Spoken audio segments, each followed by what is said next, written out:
Look at me, I'm Carl now. Good morning, all. My friends and peers in the middle school and high school RE program were asked to think about and then discuss love. What it is, how it's shown, and how it can push us to do the right thing within our community and beyond. Love is now at the center of our Unitarian Universalist values and covenant, and it is the middle name of our RE mascot, Jet L. Pig. This sermon was written by all of us. An emotion like love looks so different for many of us, but at the same time, the way it makes us feel has a universality to it. I think that's how you pronounce that. We all recognize the warmth inside of our hearts when we receive a hug or work as a team. Below, I will be sharing the observations and stories related to me by the youth of our congregation. I want to start with a children's book written by our own Katie Ann. Let me find all the pages here. There we go. Own Katie Ann wrote for this Sunday service. We were unable to use it for the story for all ages, but we wanted to make sure you all got to hear it. She even did her own artwork.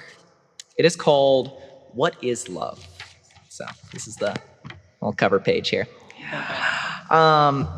What is love? Love could mean anything. It could be, love could be a pet you have, and then this is, love could be it could be a friend, it could be your mom and dad, it could be something you love doing. The pages aren't in order. Aaron.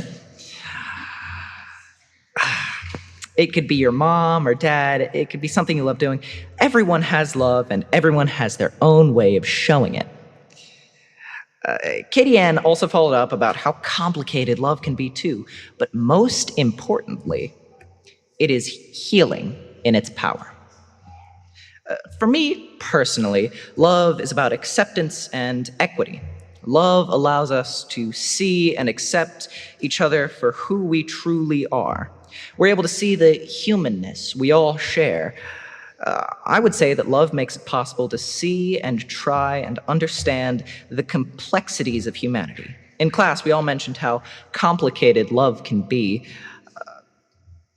and anyone who has experienced a broken heart can agree. I feel that love is almost indescribable. It is easier to see where it lives, though. The way people treat each other, the actions they take, and the forces that drive them to act make the existence of love evident. Halsey brought up several examples of where he finds love. He sees it within his family and all the things they do to encourage and support him. He sees love in his friendships. To him, the togetherness he experiences when hanging with his closest friends or camping with his scouting troop, where he luckily gets to be this weekend, ditching us, is that thing we can all love. He said that with that kind of love, standing up for those in need is that much easier. This love to him promotes loyalty and justice. And I don't think he's wrong. My close friend, Andrew, was very introspective when we shared about love and what it was and, what it looked like. One of his first thoughts was confusing. I don't know anyone who would disagree, but he also mentioned what a powerful emotion it can be, how love can make people do amazing things, like all the anecdotes of people finding incredible strength or endurance so they can save someone that is in extreme danger. But love also provides other forms of strength. It provides fuel for resistance. We can use that fuel to march for awareness, to protest against injustice, and to provide sanctuary for those in need. Most importantly to Andrew, he said love can give us hope. Hope to see what the world can be, not just what it is now. Ivy, like many of my peers, mentioned how they found love in their family and friends. They agreed that love can be indescribable. However, they also mentioned some new things that have not been said yet. They talked about how love can make you protective, or make others protective of you. Using this aspect of love, it is easy to see how it can translate into social justice. If we love our neighbors, then we will protect those neighbors. If we love animals or nature, then we will protect those things. Recognizing that love is a first step in creating that can change the world. They also mentioned that love can be seen in gifts we give others or are given. We discussed that we could support our causes by providing financial support, but just as important, is giving of our time, providing boots on the ground to make a difference we want to see. Russell, Ivy's brother, offered some other fresh ideas related to love. He stressed that love can be invisible or even go unnoticed. But because love is invisible, it doesn't mean it's not there. It also doesn't mean that this love isn't any less powerful when it comes to guiding our actions as we try and make the world a better place. We did agree that if you have love for someone or something, you should be free to express that love. Parents and children should freely exchange I love yous. I love you, Layla. Same with partners and friends. Love is a powerful emotion. We should not be afraid to share those feelings with those we hold dear. Mikhail shared a very moving story about what love can look like and how it's expressed. He told us that he grew up in an orphanage until he was about 6. He was bullied there, but he was able to find a best friend. These two friends loved each other. The love they felt kept them strong during hard times. They were both adopted around the same time, but before they separated, they got each other a stuffed animal. And though their lives have taken them far, far apart, they will always have these stuffed animals. Mikhail still feels his close friend's embrace when he hugs that stuffed animal. He loves that thing, and he loves his friend from the orphanage. He related that story to us, that it is possible to have love for an inanimate object. And that love is okay. I know some adults who still have stuffed animals they look to when they're having a hard time and need to feel some extra love.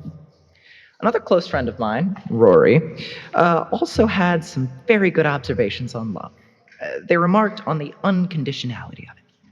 This is one of the most important aspects of love. Love does not have limits or restrictions. Being unconditional allows us to take a person, acknowledge them for who they are, and love them for that person.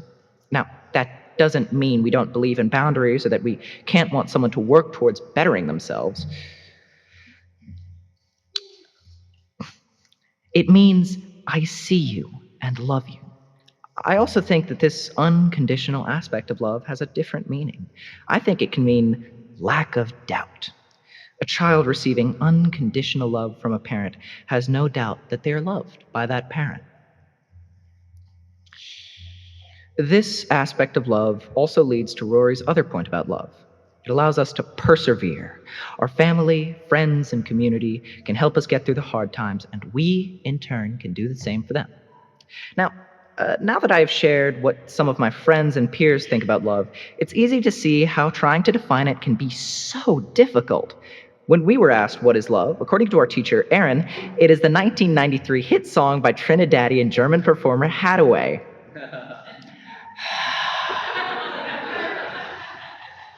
We refuse to let him add it as one of our songs today. I think love is best summed up as the warmth we feel when we are close to those that truly see us and accept us for who we are, whether that be family, chosen family, friends, pets, or even stuffed animals. Love is the tendrils of connection that keep us together as a community and as a human family. And lastly, love is the force that drives our actions, from giving gifts to lending a helping hand. Our new Unitarian Universalist covenant states, it is the power that holds us together and is at the center of our shared values. Our shared values of justice, equity, transformation, pluralism, interdependence, and generosity require love to be the root and guide for action. I hope that the time I've spent with you was able to provide you with some insight onto what the youth of the UUCF think about love and how it can drive us to act.